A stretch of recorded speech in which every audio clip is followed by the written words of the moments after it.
Hi, I'm Vicki Whitaker. I'm starting a YouTube channel, and my first video I launched was about shipping. This video is going to dive into branding because after 12 years of building my business, I feel like some of the best things that I've done have to do with how I branded my business. And I'm going to talk to you a little bit about some branding advice that could help you get started. Maybe look at your business in a different picture from the beginning. So if you're starting a business, hopefully I've got good timing to find you. Cardinal Selling Services was started basically to sell classic cars online for local people, and I kept evolving the model. So was very thankful that I kept the word selling in the title, and the logo was made 12 years ago, and still today I'm very excited to say the logo represents our business model well, and it gives me the agility to do different things under the role of selling.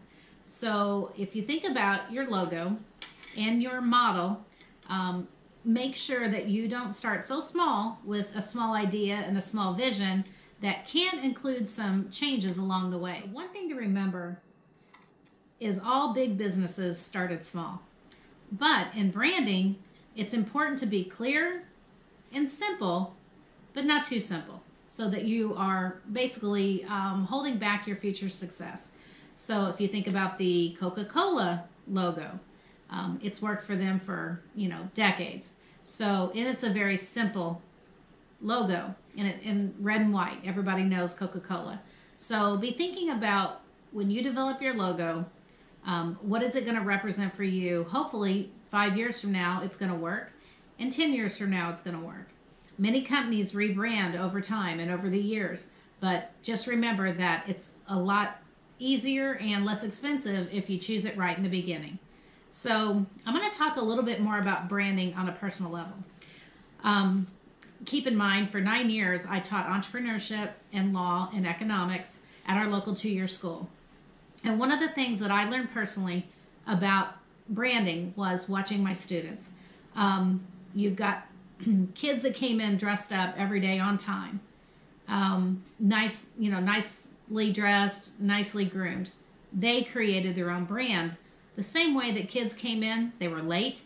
They had, not thought about their clothing at all for being in a college class. Some kids came in their pajamas. They were also creating their own brand. So think about your brand of your business also be an extension of who you are personally and the choices that you're making every day, the vehicle you're driving, the clothing that you're wearing, the way that you speak in public. All of these things are reflective of your own personal brand, which when you're starting a small business, all of those things are very important. Another thought when starting your business is be thinking about what part of your business needs to be protected. You need to protect your logo with trademarking it. But what can you patent in your business to protect what you've got started? Be smart about the legal side of what you're doing so that you can not be worried or concerned that someone's going to swipe your ideas and you didn't do the right things to protect it. The other important thing I would think about when you're starting your business, but it can also be many months, years, days into your business, whatever, is what can you do to scale your business? Scaling your business is how you're going to find the most profitability. Our business, because of what we do, is mostly unique situations. Like, being liquidator, we had a call from a local company that had 3,300 plastic tubs to sell, and we sold them overnight. But we won't sell those plastic tubs for the rest of the year. So that's a one-time deal. For that model, what is scalable in our business is the fact that what we do in a community is needed in many communities. So when I franchised our company, a little bit of what I was looking at was the service model that we give to our community, whether we're working for corporations, for individuals that have valuable assets, or if we're working with nonprofits. The need is out there to show people how to market high-end valuable assets, how to sell them, how to ship them. And, shipping could be FedEx, can be Freightline, but we cover all of those areas, and we teach that in our franchise model. So a part of what I looked at from the beginning was I always knew our service was unique, and I also knew it was needed. So scaling it is my next push for this year. Part of selling the community that you work in on your branding can be done easily with the use of something as simple as a brochure. This brochure we use when we're working with just nearly any business owner. It gives a broad array of our services, gives our location, gives some testimonials, and it's easy to hand out. I'm a big fan of guerrilla marketing and guerrilla advertising, and all that really means is that a small business needs to use all of the cost-effective ways they can to reach out and find their next new client. So other than saying, I'm also a fan of the saying that be your best billboard. So being your best billboard means that whether you're wearing a shirt with your logo on it, or you're constantly talking about your business, or your vehicles have wraps on them, you are truly using all the avenues that you can to reach out and find new buyers most cost effectively, and new sellers, because for us, we're looking for new clients to sell for. But also think about it like if you're starting a new business and you have a large parade in your town. That's a perfect example of how a small business starting can use the audience of the parade members to hand out advertising materials. We use the marketing card when we go to car shows so that we can show people what we can do. And I've got so many great testimonials of classic cars that I've sold, including a Pantera. We had a local man who had a Pantera that he had. It was like a 74. It had 8,000 actual miles.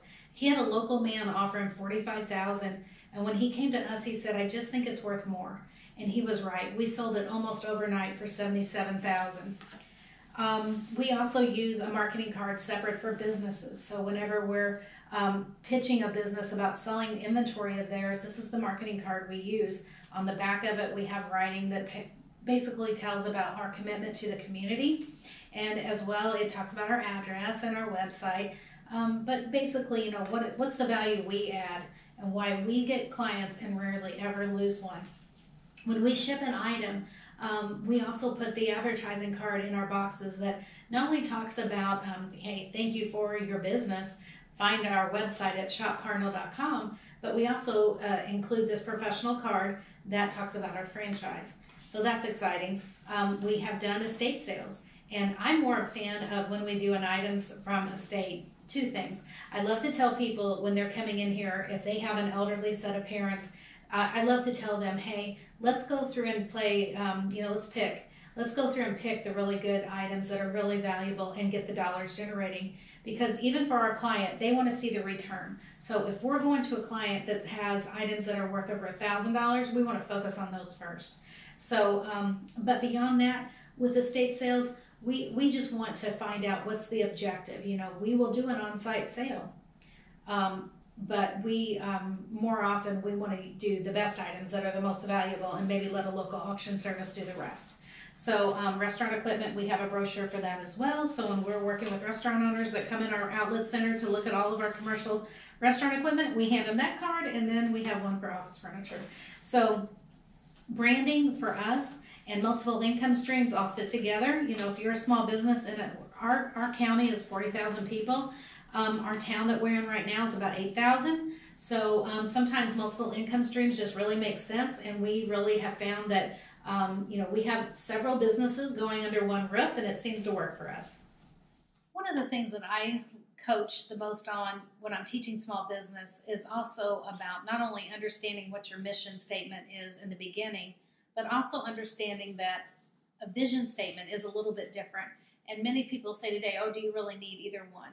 Well, when I set my mission statement up 8 to 10 years ago, it still holds true. And what it says is to provide regional clients professional sales and marketing services, promoting the sale of their assets in a global marketplace, and to receive fair market value in a timely manner. I got very motivated to start Cardinal based on many scenarios. You know, I knew people didn't really understand the web, didn't understand marketing, and that was easy with classic cars.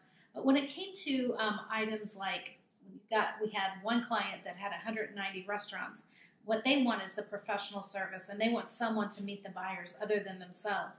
So we started seeing different reasons that people wanted to use Cardinal. And, you know, people would say, gosh, anybody can do eBay. Well, our business was a lot more than just eBay. And it is today a lot more of the service that we provide for professional people who just don't want to spend the time to market and sell. Thanks for listening today, and hopefully you got some great new tips on branding. If you have any questions or feedback, please feel free to leave it below, and follow us on Facebook. Check out our website at shopcardinal.com, and hope to see you on the next video.